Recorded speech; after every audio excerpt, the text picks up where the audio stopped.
Welcome to episode 23 of G. Halloran's Beer Reviews. Today I will be reviewing Cooper's Best Extra Stout. As you can see there. I picked this up the other day. I'm a big fan of stouts and I have never had the Cooper's Stout before. So I thought I would grab it. It was actually on special. And as usual with the Cooper's Brewery, it's got a best after date, which is the 27th of May 2012. So a little while after that, so it should be okay. It comes in a 375 milliliter bottle, so traditional Australian style of stubby. It's 6.3% alcohol by volume, so it's quite a large percentage for a stout.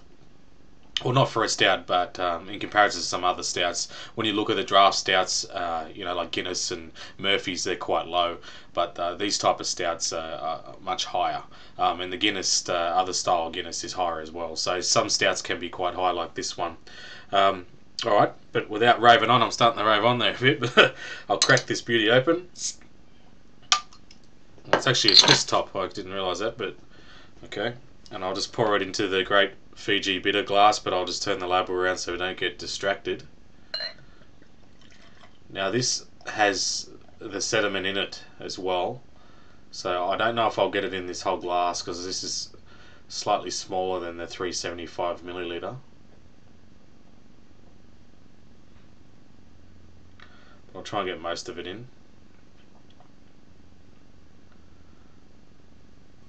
It's coming up quite nicely though. Beautiful looking head on it. Very mocha chocolate sort of coloured head. Quite thick. Yeah, it looks really good. As for the colour, yeah, very dark stout. I can't even see through it. It's very good. As you'd expect in a dark stout, looks great.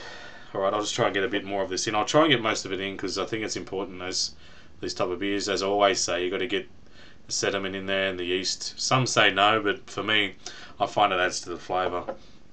Alright, we'll go for the smell. Yeah, picking up chocolate,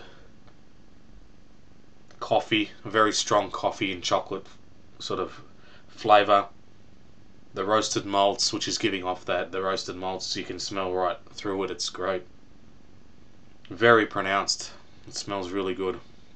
Alright, without further delay, we'll give it the best part of the review is the taste test. So, cheers.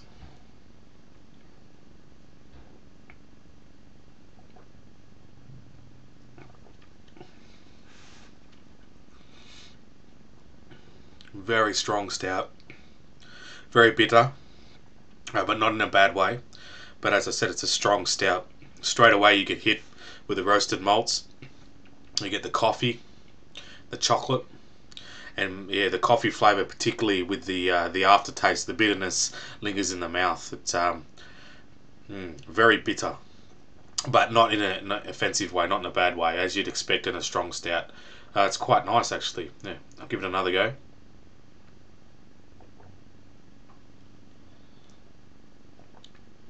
Excuse me. Carbonated as well, as you can see. Yeah, very bitter. In a great way though. Nice bitter stout. It's that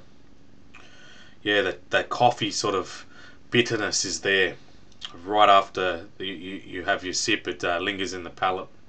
The malty sweetness is there first up, but the bitterness just hits you right after that. Yeah, very good stout. I'll just top this up. Have another sip. So get all the sediment in there. Have another sip and then I'll give it a score. Cheers again.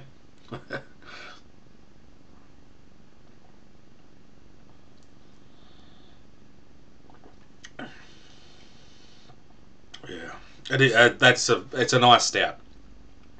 Very nice stout. I don't think it's to the caliber of Murphy's or Guinness. I said Dan Murphy's again then. Can't get it out of my head. You'd think I'd be working for him. Not to that caliber. It's not as smooth, and I know the nitrogen draft versions help with the smoothness of particularly these type of heavy beers. It's not as smooth. It's a lot more. The bitterness is stronger. Some people will lap that up though. If you really like a bitter beer, this is extremely bitter. and not in a repulsive way. As I said, it's in a very good way. So if you like your bitterness in your stouts, you can't go wrong with this. And it's 6.3%. It's quite heavy, so it's a very rich beer. Quite easy to drink. Sessionability for me is not extremely high due to the richness of the beer, but you could still have a number of them and quite enjoy them, I'd imagine. So what would I give Cooper's, or from the Cooper's Brewery, Best Extra Stout? For a stout, I'll give it an 8.5 out of 10. I think it's a very good stout. Not up to the caliber of the others, as I've said, particularly the Irish stouts. They're something to themselves, but it is a very good stout from a well-known Australian brewery, quite respected brewery as well. So 8.5 out of 10 for Cooper's Brewery Best Extra Stout. Thanks for watching another G Heller beer review. I'll see you in the next one, and cheers.